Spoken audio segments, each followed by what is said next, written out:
Put the goddamn button. You're live. We are live. I think they heard me. We are live. They We heard are you. live. It's okay.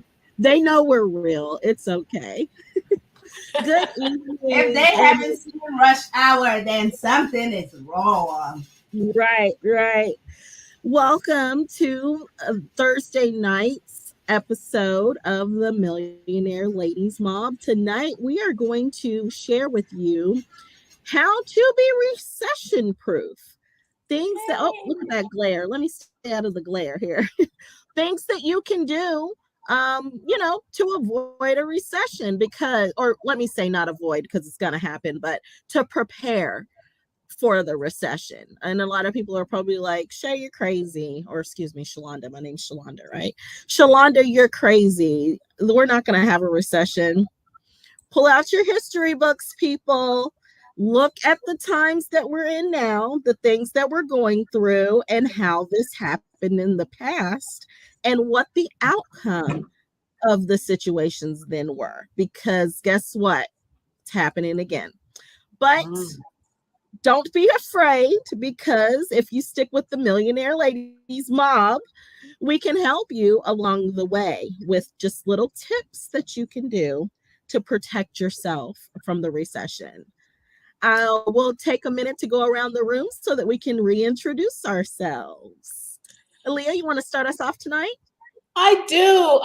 Welcome everybody to the Millionaire Ladies Mob. Thank you for joining us. My name is Aaliyah Sherrod.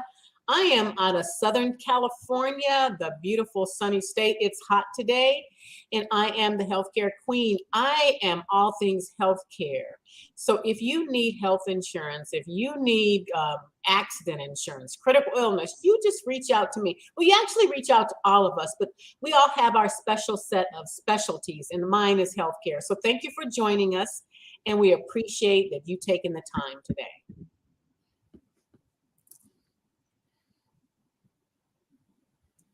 Who's going to go next to introduce themselves? All right, I will go. Good evening. Welcome to our Thursday Night Live. Thank you for joining us tonight. We know you could be anyplace else. We're happy that you're here. If you are joining us on the replay, be sure to hit hashtag replay, like, and share our content. We're here with you every Thursday night. I am Carmen Bernard, and I help you to protect income, eliminate debt, create an income stream that you cannot outlive during retirement, set up private banking, and create a legacy of generational wealth. I'm really excited about tonight's topic because it is right on time. It's appropriate. There are things that we can do to help to recession-proof ourselves. And so I'm excited about tonight. Finish our introduction, Saran. All right.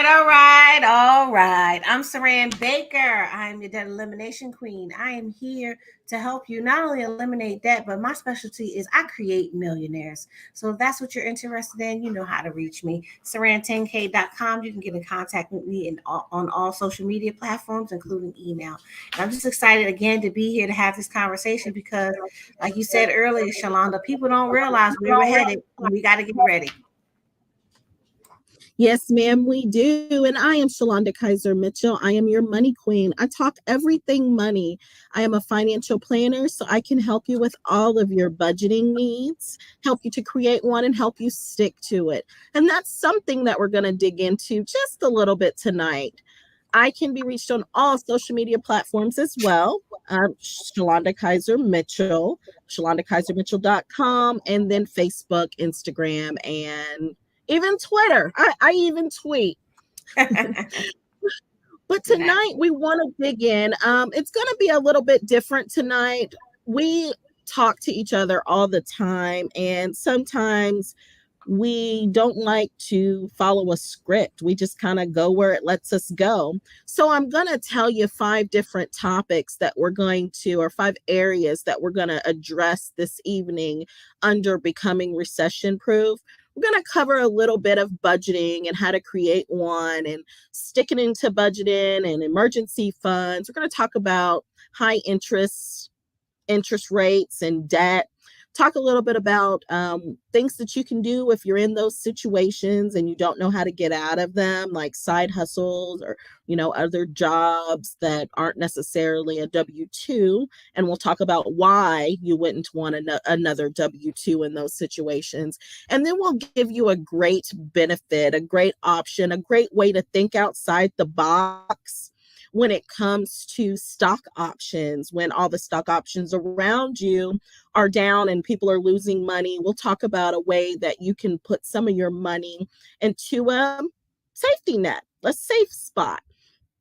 So we'll start off with one of the most important things that you need to do when you're preparing for a recession, and that is creating a budget, a spending plan, just to help you to develop a strategy of what you need to meet, what you are meeting, and how you're going to meet them.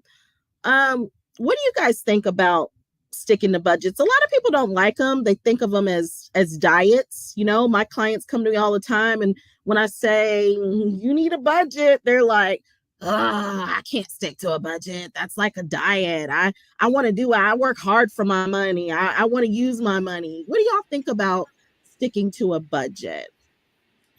Hey, oh, sorry. Go ahead, Miss Aaliyah. Oh, I'm going to tell you. I never stuck to a budget. Okay. If I had it, I had it. If I didn't, I didn't. If I had it, I spent it.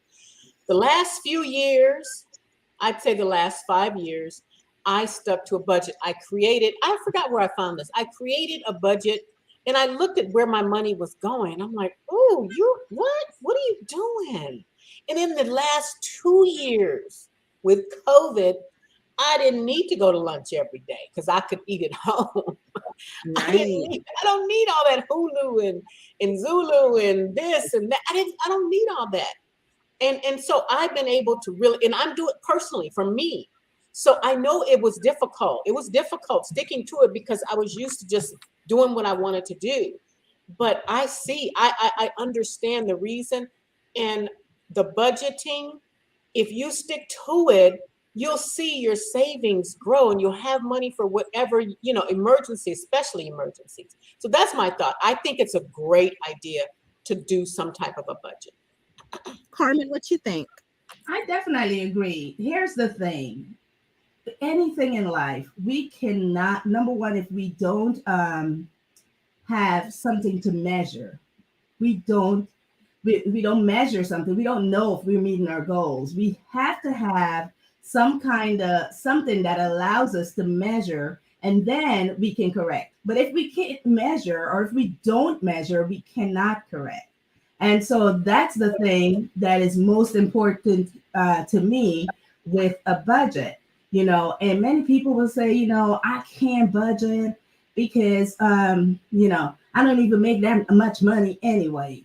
And the thing about it is, if you don't want to call it a budget, call it a spending plan. Call it, let me see where my money is going. Because what that does, it helps you to realize all the things that you're spending money on. And then it helps you to make some corrections. If you are buying Starbucks coffee, it's your pleasure. You're like, it's my one pleasure. I work hard for this money. I should be able to get Starbucks coffee. And I agree, you should. But if you realize that 5 days a week, you're spending $6 on a day, right? That's 5, 6, is 30, right? $30 a month becomes what, $120, right? In a year, that's over $1,200. That's like $1,240 or something. I wasn't the biggest math person, but imagine when you look at that and you have had $240 of coffee. Imagine that. So that's why a budget or a spending plan or something like that is important. So I absolutely agree with you. Sometimes we don't even realize, and I'm going to stop, I'm chatty a little bit, but sometimes we do not realize how much money we are really, really spending, you know? And you know what has caused that to happen? And I believe it's designed that way. We don't take dollars out anymore and hand it out. So there's I'm no gonna get to that. connection. I'm actually gonna get to that. Okay, okay. So Yep, I'm gonna hold yep. my I'm thought gonna, for Saran, later on that. yeah, I have a great technique for that. Saran, what do you have to say about a budget, or would you like to tap in on next my next bullet under budgeting? Because I bet that's where you're gonna go. But go ahead. Well, I'm all for a budget. I've had a budget since 1998, and I still Mhm. have a copy of every budget since 1998 that I ever did because I did it in Excel. And it's one of those Mhm. things, it's harder to keep when you have a lot of money because you're like, oh, I don't need to track it, but you still have to keep it. It's easier to keep when you don't have money, but it's a little frustrating when you get to the bottom of it and you don't have any extra cash for Starbucks. Absolutely. So you guys, and that's why I'm glad that we were able to do this round robin with it, because you touched on a lot of things that are important when budgeting. So when I have a client and they first need to budget, one of the first things that we do with them is we goal set, because like Carmen said, you can't budget if you don't have a goal in mind. You need something to measure. That way you can determine how you've succeeded or how you failed. And it's okay to fail, because that means that you just need to try again in a different way. That method didn't work for you. So ladies, I want us to note that I normally do goal setting workshops, and I completely forgot about this, but I do goal setting workshops for my clients. And that's something that I think we should put on the calendar so that we can show our audience how to goal set, because if they don't know how, they don't know what they don't know, right? And that's what we're here for, is to educate. So we'll have to do one of those workshops for them. But tracking, something else Carmen mentioned. Before you start to actual budget, you need to have your goal, but you also need to know where your money went. So for a lot of my clients, I look at their bank statements. But when I see that they have very hefty bills that may be like groceries or something like that, I'll have them send me their receipts. Track your receipts. So for the next, 30 days or 60 days, however long until we have another meeting, I'll say, keep all your receipts. And they're like, all my receipts? And I'm like, most women have all their receipts in their bag anyway. Just being honest, we do. I don't know why we still get the paper receipts, especially if we're not tracking things, but we collect paper receipts, right? If you're smart, you'll go put those into one of those apps like Ibotta, or there's a couple other ones that I can't think of. My kids actually do that. They take all my receipts, they scan them, they get points, and then they get like gift cards. There you go. There's another great tip for you. Great But idea. yeah, it is a great idea. You're using your waste. Right. But by tracking, you're able to determine where your money went.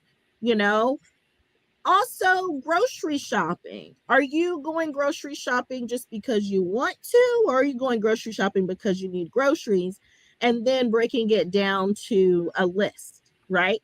All things that you need to take into consideration when you budget. So we talked first about setting goals. Carmen mentioned setting goals and having something to measure your efforts against. Then we talked about tracking your items. What else do you think is needed to have an effective budget? One thing I thought, this is Aaliyah. I didn't like to cook. I didn't like to cook. But now I enjoy cooking and thinking about what I can do and budgeting for the grocery store. So during the pandemic, I'm just going to admit it. I was scared.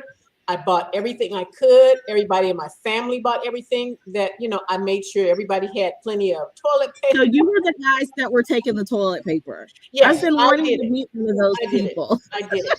And so right now, I don't even have to go to the grocery store because I've got so much stuff in my house. And all I need are fresh vegetables, and that's it. And I am not kidding you. You're making me feel bad. I'm out here living on the edge. I'm down to my last 4 rolls of toilet paper. Not me. Well, have Leah to ship you some. But you're right. Another part of budgeting is knowing where to cut back, developing ideas to cut back on items that may not be necessary. So something that Carmen talked about, man, Carmen, we got a lot of good gems from you in that short bit of time, right? But another thing that she talked about was Starbucks. So my clients, I have to there's so many financial planners out there. So I have to do something different in order to get clients to come to me, right? Because, once you've visited one financial planner, you think you visit them all. So I do something a little bit different, and I focus on customized personal finance. I customize your plan to you. So if you're one of those clients that you love Starbucks and you're like, look, lady, I will murder everybody in my family if I do not have my caramel macchiato venti every morning, then I will work with you because I believe that it's important for your family be protected because I probably wrote the policy on them. And if you murdered them, it's not going to pay out. So with that being said, I will help you to customize your spending plan to what's important to you. Now, that being said, I don't judge anyone. So if that person feels like Starbucks is more important than cable TV, we'll cut the cable TV.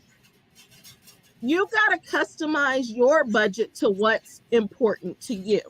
If the person feels like, they spend more money on groceries, but they really don't eat the groceries, which happens a lot, if you believe it or not. A lot of people buy a lot of groceries, but a lot of it goes bad and they end up throwing it away, which is another budgeting tactic. How much waste did you have at the end of the month? We track that as well.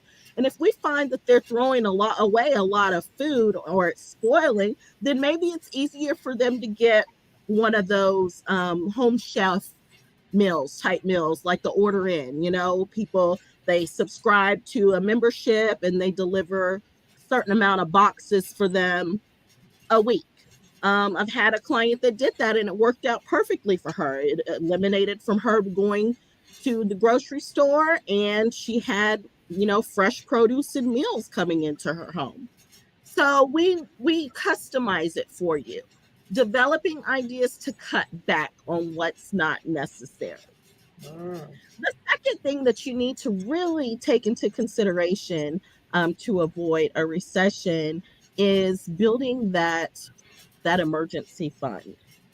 If the pandemic taught us anything, it taught us that anything can happen at any time and you have to be prepared for it. People that thought that their jobs were secure were losing their jobs within a week, going to work and the doors were shut. And they didn't have an emergency fund. Along with that, the unemployment system crashed. The unemployment insurance system, people were processing unemployment claims and were waiting forever to get their unemployment. It was horrible. And a lot of those people didn't have an emergency fund. So if you feel that you're one of those people that live paycheck to paycheck and you just don't make enough money for an emergency fund, I'm here to tell you you're wrong. We can look at your budget, we can look at your finances, and we can find the money for you. That's what we do. And that doesn't mean you have to cut back on your Starbucks. An emergency fund can start with $10 or $15, a month set aside, or we can put that money into something else to help it to use some compound interest, right?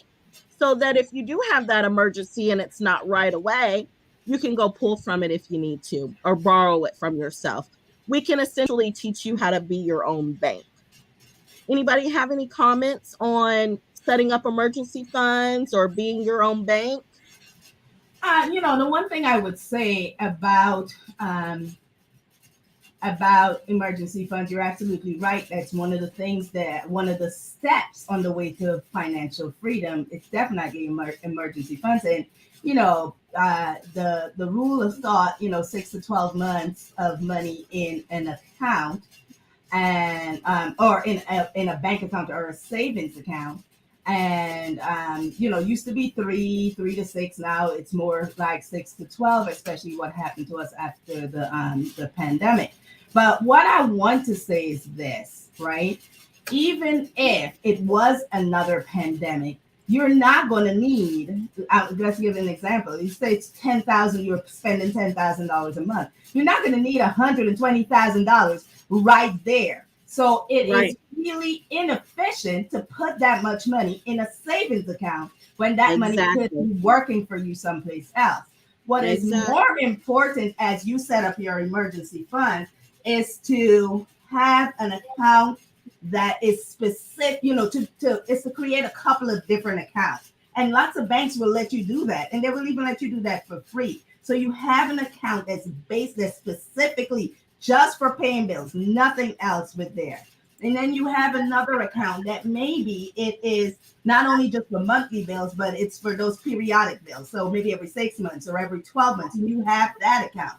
And the other money, you need to make it work for you while you are waiting for it to work. So what I want our audience to take away from this is that your emergency fund doesn't necessarily have to be in a savings account, and it doesn't necessarily have to be all there right now, because what emergency is going to happen that will make you need $80,000 tomorrow or in or 3 days or 4 days. Right. So we need to understand that there are other vehicles that we can place our emergency fund in. And I want to say, hopefully you're not having those emergencies that often. Right. I want to say, then it's not an emergency. If it's happening that often, it's not an emergency. Yep. So what I want the audience to take away from this is that life insurance is another way. The specific type of life insurance is another way for you to have an emergency fund, which is allowing money to work so much better for you. And that's my thought. So you have a short-term fund and you have a long-term fund, right? You can have several different accounts. Your short-term fund is what you're going to put your money that you may need for your maintenance. You don't have a home yet. You don't have any maintenance plans or anything like that. You need maintenance for your vehicles. Those are going to be in your short-term funds that you need quick access to, because you need to get money out for your maintenance, quarterly? Some people quarterly, every 6 months. Those will be in one of those basic short-term accounts. Your long-term funds are the money that you're going to set aside in case of a big emergency, right?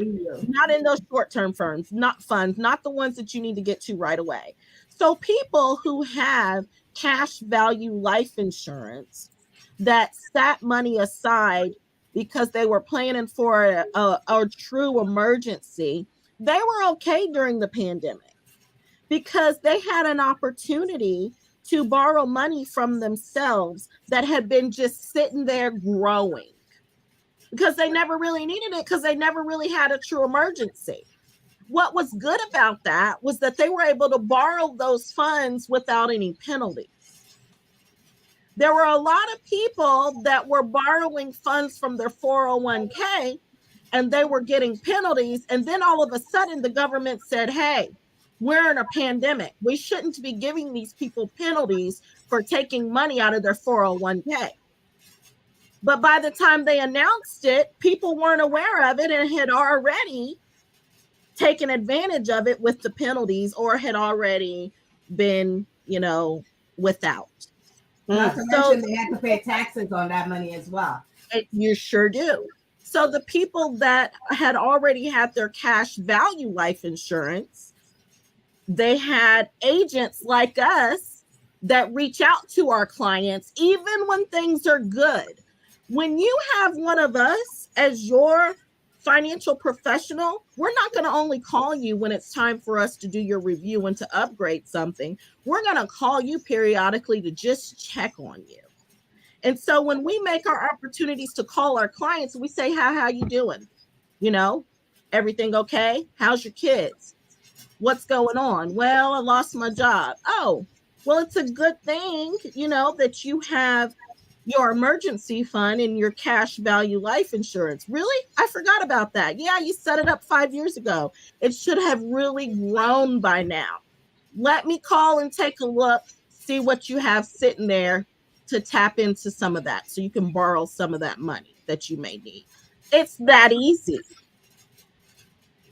But you have to take advantage of the opportunities when they're approached to you, right? Anyone Let me else ask have you any? a question. Yeah, So, go ahead. so I know you said earlier that for the people out there, I don't make a lot of money. How can I save? What can I do? That's what they're thinking. You use How other people's money Okay. Use bank money, use insurance company money, right? Especially if you're young and healthy. Okay. I helped a client out yesterday that was 33 years old, and I helped her to protect her family for $500,000 Wow. for $43 a month. Whoa. And it's just starting. It's starting at 500,000. Mm.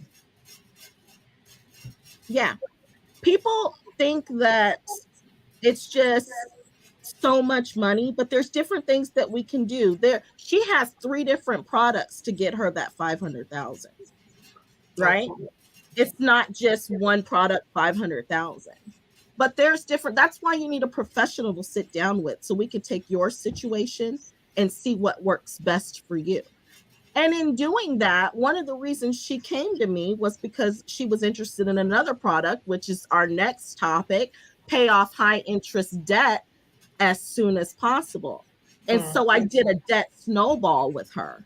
And I showed her, based off the debt snowball, how much extra money she had. And then we were able to put that into a policy for protection. Wow. I had never heard of a debt snowball until you said something. I'm like, what is a debt snowball? Well, I don't like to recommend it often because it's been around for a very long time, but somebody whose name we don't like to mention kind of took it and tried to make people think that it was his idea. Oh. And so he always talks about the debt snowball. So I mentioned that basically in my one-on-one conversations if it helps a client. But I don't really like to give it much, I don't like to give it much written and raven because he didn't create it. But as we are educating people, we should talk about that. What exactly that means? Because someone is out there thinking, "What is that snowball?" Yeah, sure. And we're not saying it's not a good method. It's a viable method. There are other things that we can do, as well as we can use it in combination with other things, right? Mm-hmm. But there are reasons why when someone just says, well, you know what, I could do that myself. There are reasons why you may want to seek a professional. So let's just talk a little bit about what exactly is debt snowball. Somebody's listening to us out there and they're like, I never heard of that. What the heck is that? Absolutely. And I have that bad about jumping in with bank jargon, but a debt snowball is when you take your lowest interest credit cards or your unsecured debt or your lowest amounts and you start to pay them first. And then once you pay that off, then you take whatever money you put towards that account and you automatically roll it into the next account. And there's great calculators and tools that we have that we can put the items in there for you, and it'll give you a structure. It'll give you a whole grid and show you what dates and times to pay off the next one. What I like about life insurance is that there's a product that you can use that can do that debt snowball for you. And you pay a little bit of money and you can use the money from the insurance company to really accelerate your payments. So there's just so many different tools, but the ideal is it starts with the lower amount, the lower account, and it exceeds up to the highest one. People are paying off their 30, well, they were before the pandemic, paying off their 30-year mortgage in 9 and 10 years, if that's what they want to do, by debt snowballing. There's also the avalanche, which if you're a go-getter is the opposite. You pay the larger amount first to the smaller amount. What were you going to say, Saran? I was just going to explain the snowball, which you already did. I use it all the time for everything that I do, depending on what I want to do.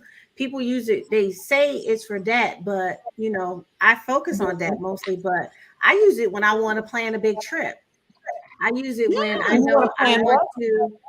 I use it when I want to plan something big and I want to spend a lot of money. And if I know that, let's say you have a homeowners association and you pay off by 6 months. Well, I take that money and move it to somewhere else that I want to grow for something else I want to do. And so it's also a way to accumulate money as well as you pay things off, to roll it into your savings or investments or different things like that.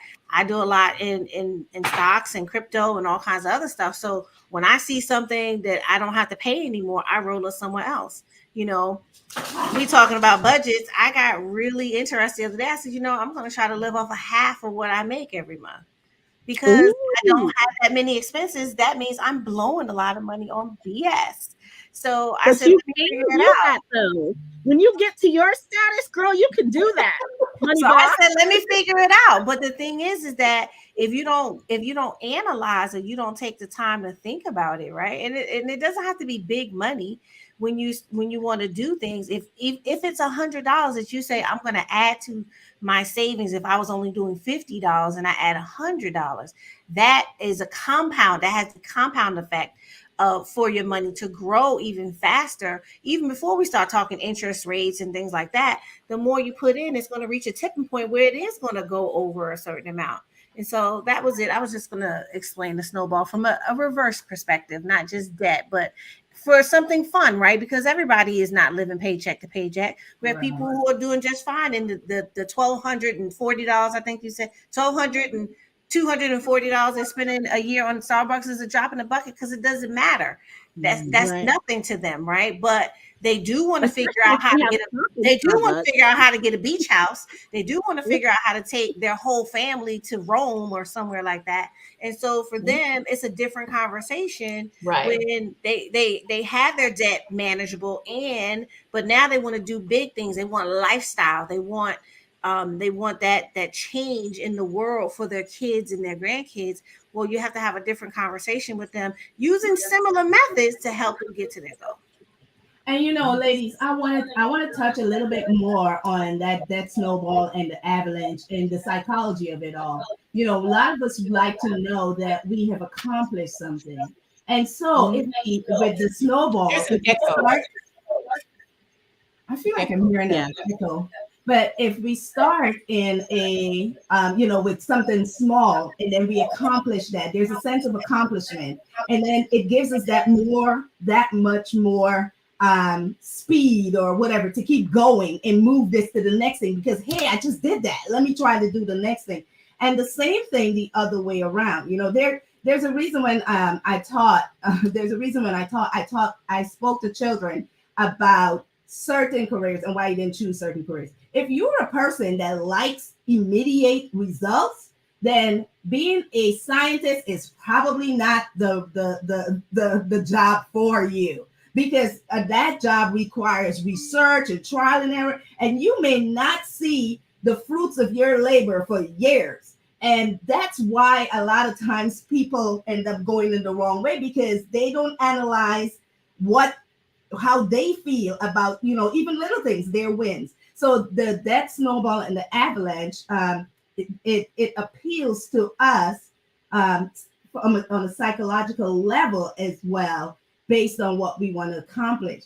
And then one last thing of reason why you need to speak with someone of us is that even you might think, I'm going to just choose the one with the one with the highest amount of balance, right? Now, the one with the highest amount of balance might be, and I'm going to use little numbers that way you could see. So let's say you have one with $100 and the interest rate on that one was just 2%, but that you wanted to pay off that bigger bill. That is costing you $2, right? We got to look at the total picture. That's costing you $2. Whereas you have a $50 bill and that $50 bill is 10%. That's costing you $5. It's more prudent for you to get rid of that lower amount one than the one that has the bigger balance. And that's what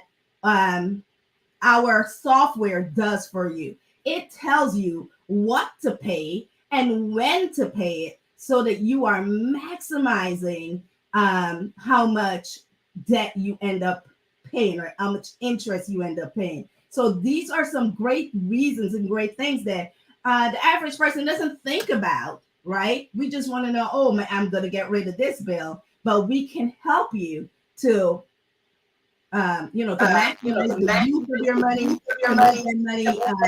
work for you better, and definitely to,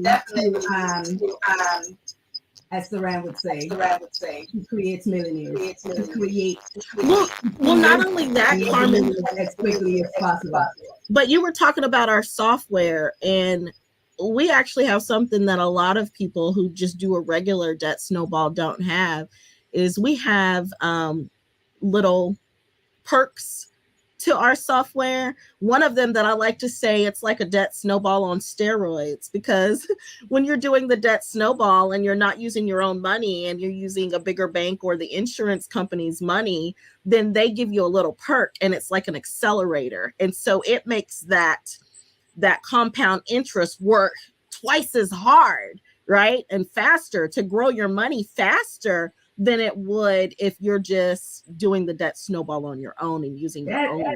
That's definitely true. And that's what the guy whose name we will mention can't talk to you about, because he doesn't know anything about that. Right. So he cannot speak to that. So also what we want to tell you is, for us, when you use the methods that we show you, when you use other people's money, your money is still growing uninterrupted. And so it's almost like taking a loan and putting it back, which, that just tipped something else. Taking a loan and putting it back. And when you put it back, you have more than you even started with. So these are the things and the reasons why you want to talk to us. But I just said that, and it reminded me of one thing when we were talking about emergency funds. Guys, you build your emergency fund for an emergency. So there are basically 2 rules when you use it. Number 1 is paid back. Yeah. And number 2 is paid back. Yep. You must pay back yourself. If you borrowed it from Auntie Sue, you would have paid back Auntie Sue. If you borrowed it from Shay or Saran or Aaliyah, you would have paid her back. Yeah, you won't be borrowing it from Saran. And Saran is right. And I'll tell you, ready to say that. I was gonna say that. I was like, well, let me just say this. We're going to pay them back. We just must do the same for ourselves. We cannot rob ourselves. We cannot rob our future self. We've got to pay us back, just like we would have paid back somebody else out of whatever it was, respect, obligation, whatever. Then you have that same thing to pay back for yourself. And the last thing about emergency funds and savings and things like that, and this is why you wouldn't be borrowing it from Saran, because Saran has those accounts set up, right? She has the monthly bill set up. She has the quarterly, semi, and annual bill set up in this account. And she has the, she has whatever for her fund or whatever in this account. So when you call her, she's not looking at her checking account that shows $12,000 and you were like, can I borrow $1,000? She looks at that account and that account is right at 0. She's like, I don't got no money. I can't run it. Well, let me just share some wisdom with you on financial boundaries, right? I had to learn all these the hard way. This goes along with budgeting too, right? Because the budget creates boundaries for you. One of the things we have to learn as melanated people and melanated families is that sometimes we may lean too hard on the successful one, quote unquote, or the Yes. one who seems to be doing well. And then what can happen is then that person will start to have could start having some financial, waves that they didn't expect to have, because they're helping everybody, and they're helping them because they love them. But what happens is we got to have some boundaries, because if and here's a philosophy that you can use or lose. It's up to you. If you can't afford to give it away, then don't loan it. That's Because true. if someone calls you to borrow $250 or $50 or whatever it is, and you look at your finances and you're like, yeah, okay, I can give it to you for a week, but I absolutely need this back. You can't afford to loan it to them, That's right. Nope. because anything can happen, and not in a negative way. What happens if something else happens with that person and they're not able to bring you your funds back? Now you're stuck in a conundrum. And so it's a good idea to really start to think long and hard. And this is a sensitive subject for us, right? Because we're Captain Save Everybody out here. Once when we get out here in these streets, especially us women, we want to save the kids, the grandkids, the nieces, the nephews. Everybody needs something from you. If they ain't in your budget, you might need to reconsider.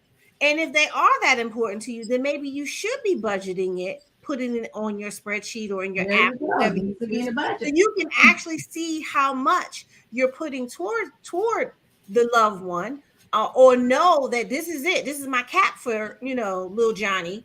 This is it. My cap for you, little Johnny, is $100. Or I know for me, even looking at my budget, I have a family line item, right? And if it goes over that, it's a wrap. And that family line item covers everything. If you needed some gas money, if I bought lunch that time or whatever it is, it covers everything, because I'm creating millions for people, and I can't not do it for me if I'm giving it away every time, because you don't know how much because you're not counting it. You have that stack of receipts and you never counted them. How many of those receipts are yours? How many But of those Saran, receipts you are have a great point there. Something that I do with my clients, because I do work on the behavioral side of money as well. And you're onto something. A lot of times people they feel like they take on their family members as bills. So their family members are another bill. And I help them to create, y'all see my nephew, my thing keep Mhm. going off and his little cute little picture keeps showing. I see I help them to realize how much money they are contributing to that bill, which is that family member, by using an envelope technique. So if it's that important to you, just the way you put your bills in an envelope and however much money you have set aside in that envelope, whether it's the grocery bill or the clothing bill or whatever, once that money is out of that envelope, you can't go into another envelope unless you take it out of your fund envelope. Do that for the family members that need money that you feel are a bill. Saran's not going to, but for those people out there, she's just sitting there like, for The those people fun, out not the there, fun envelope. but hey, yeah, you can. I mean, if it's your priority. My clients use their envelopes. They develop their envelopes how they want to and interchange the money how they want to. But if you have told Susie that she's having a hard time and for the next 6 months you'll contribute money to her, well, once you do your budget and you take that 50 or that $100 or that $200 out, you put that in that envelope for Susie. And then once you've gotten to 250 and you go on that envelope and there's nothing else in there for Susie, well, I'm sorry, Susie, you're gonna have to wait for your allowance for next month. It built, because that's what you've set aside for her. And when you budget, you're budgeting to $0, so you don't have any money anywhere else to give to Susie. So Right. it helps them to realize that, okay, I've done my part, because they do that because they want to help people, right? You help. We all want to help, You've helped. but should we be showing them how to make their own money, or do we just keep shoveling out money? That's Well, right. Let's move on to making money. Let's show them how to make some money. and that's what's question. next. And that is what's next, ladies. The fourth step in becoming recession proof. The first step was revisit your budget, or think about those items, different things that you need to cut back that are not necessary. The second step was starting and building that emergency fund. The third step was paying off that high interest debt as soon as possible. You don't want that debt when that recession hits. Snowballing if you have to. Reach out to one of us. We can help you with our snowball on steroids. And then that fourth step is think about your career, right? Side hustles, whatever you do to make money. If you find that each month you are in the same negative situation, it's time for you to change. There's a couple things that cannot happen, that you cannot rely on. When you're goal setting, you can't say, I'm just going to ask for a raise. If it was that easy, if someone was going to give you a raise, they would have did it already. It's not in your control. It's not in your control. So what you have to do is you have to make an adult decision. Do I want to continue to sit in this job where I'm not making enough money? Because believe it or not, there are a lot of people out there that are doing all the right things. They are not spending lavishly. They're doing what they need to do. The only place where they've messed up is they have not realized their worth and started a small business or a side hustle, or move jobs because they've been there forever. Some people are so loyal. They'll work at that same job that they've been making minimum wage at forever, where they're running the place.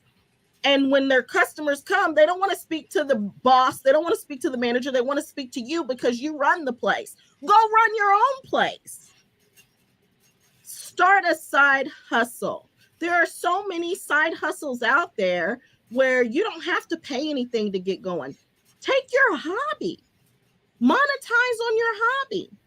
We are a wealth of knowledge. If you reach out to one of us, we will find out your likes and we will show you a way to make money with it. Right? It's so many different options out there. But the difference, but what you don't want to do to prepare for a recession is go get another W-2 job. The reason you don't want to go get another, say that again for the people in the back. What happens, Carmen, when you go and get another W-2 job? Basically, first of all, the first thing that you start doing is you continue to spend the same way that you're spending. That's number one. Okay. And so you may get a raise, but you see that nothing really changes because that little money goes up. And then right now it's worse because of inflation. Okay. That change in jobs might mean absolutely nothing because of the cost of everything else that is associated with whatever. So you've got to do something different. What about taxes? Well, let when me you add get another W-2 job. Exactly. Well, let me add to that what you're saying, Carmen, with the taxes, like you're saying, but when you go from one full-time job to another, you might still be miserable. Yep. And so at some point you're going to reach a precipice and you're going to be in the same unhappy place.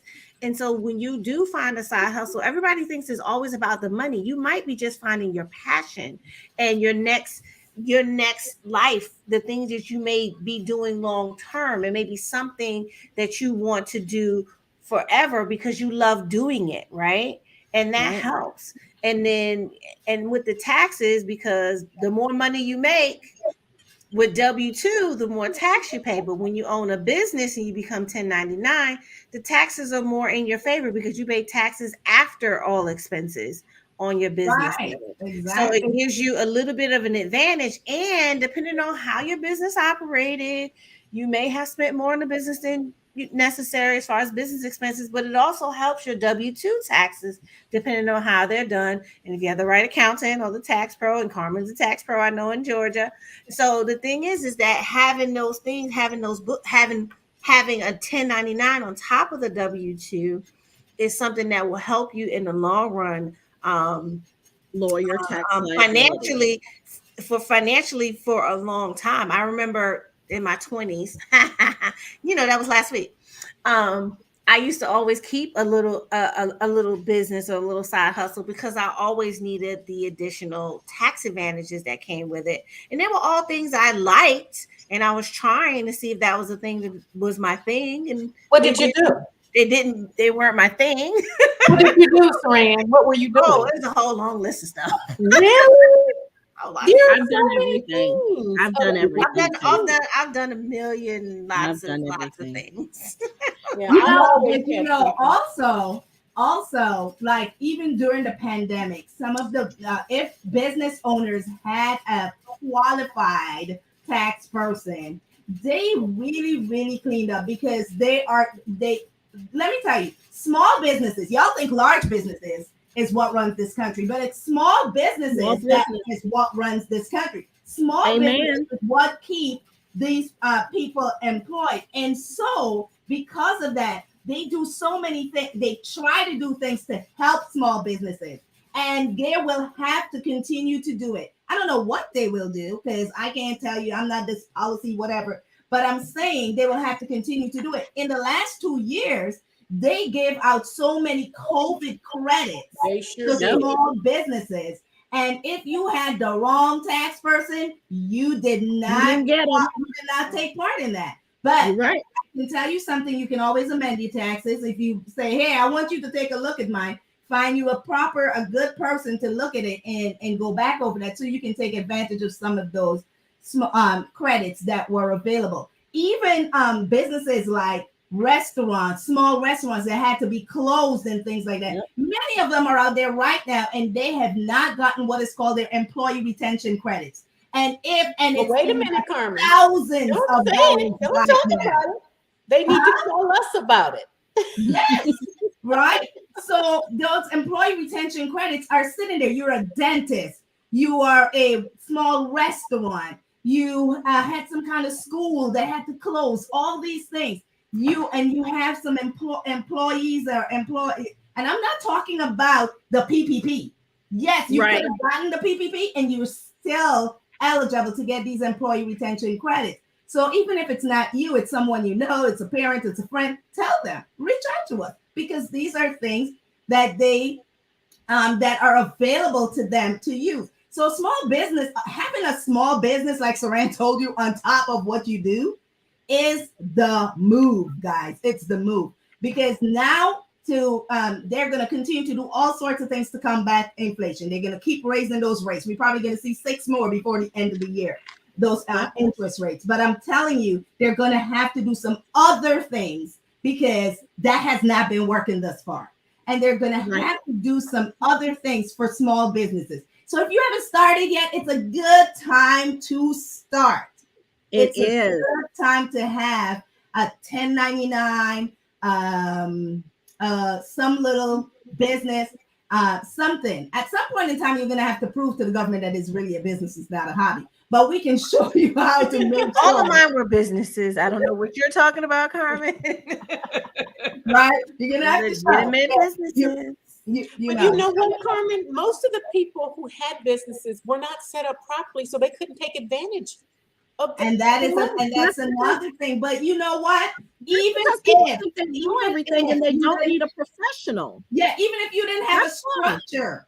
Yeah. Even if you didn't have you didn't have the business structured as an LLC or as a whatever, you could still take advantage of those things. You have to have a proper tax person that knows bank account that can help you. Like a bank account. That's what I'm talking about. Things that prove that you're a real business. Right.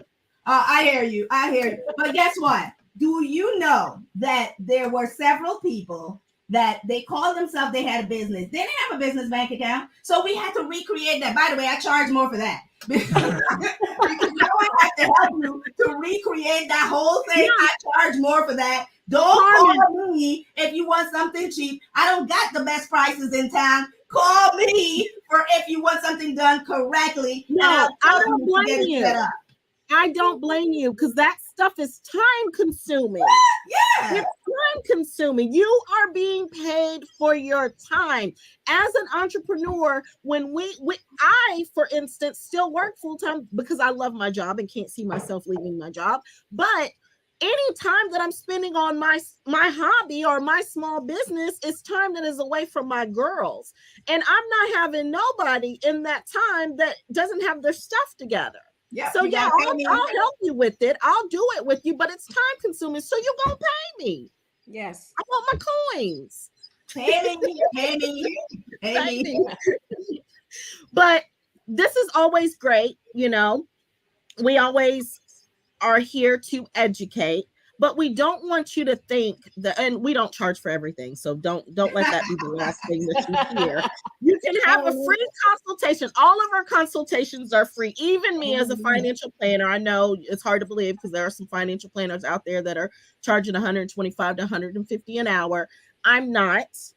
If you miss my appointments the first time, I might forgive you. If you miss my appointment the second time, you will be paying me. All right? Don't call me once you miss your first appointment with me. My time.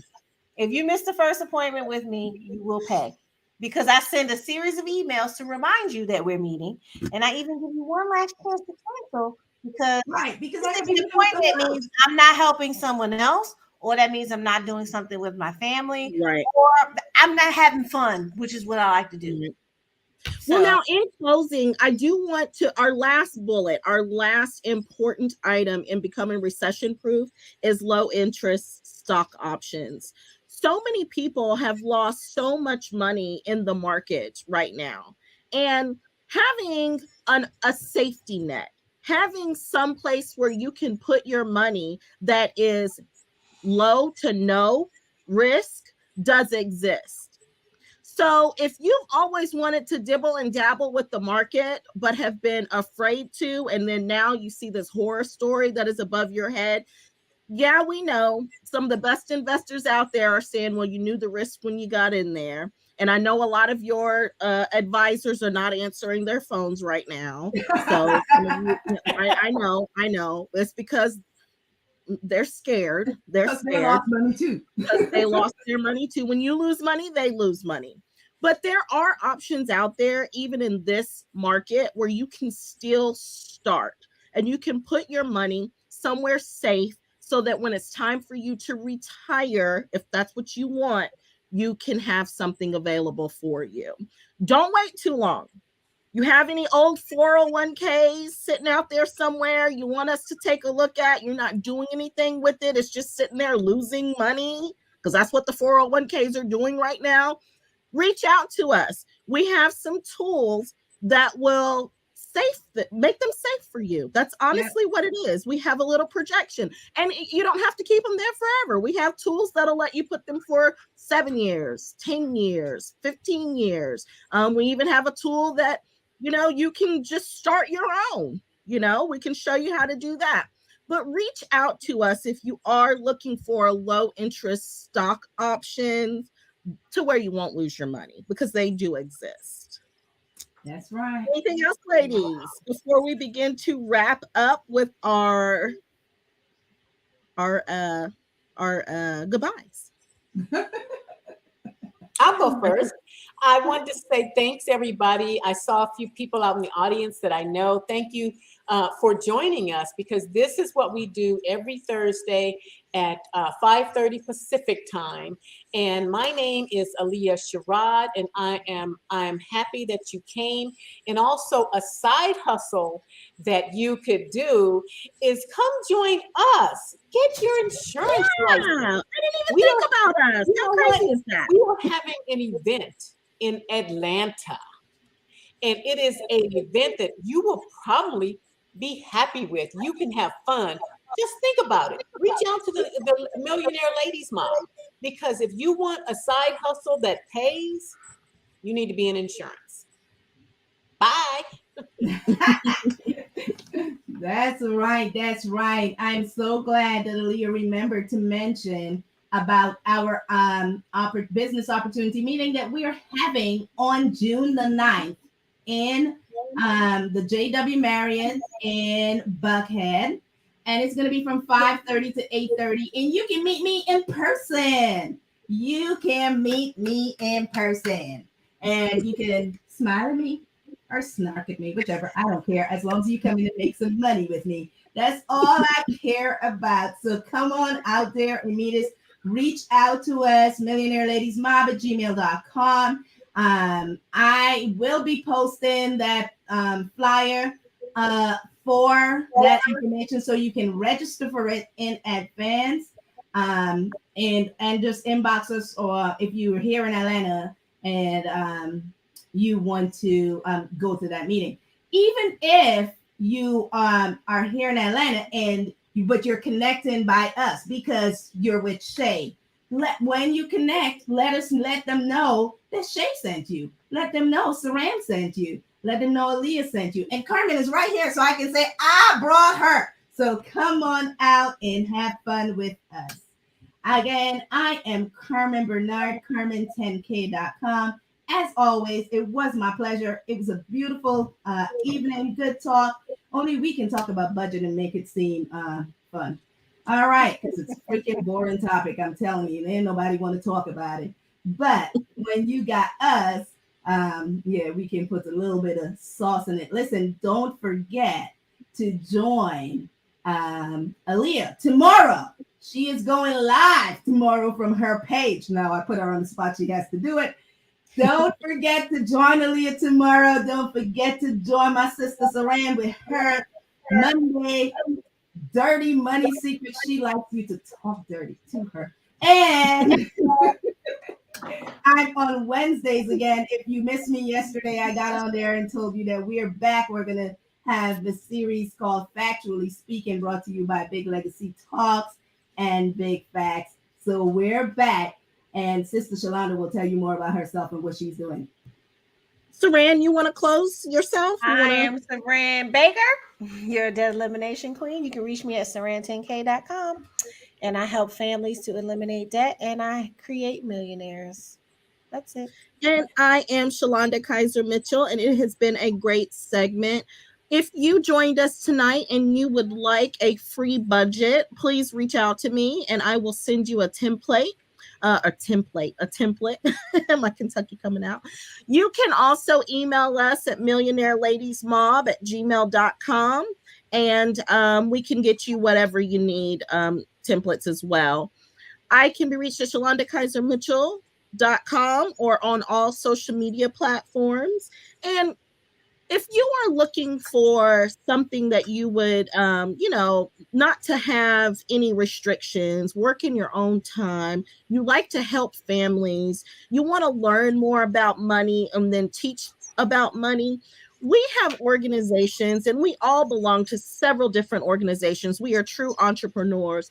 The good thing about being with us is that we will hold your hand. We will guide you. We have been with several different industries for so long that we know the good and the bad.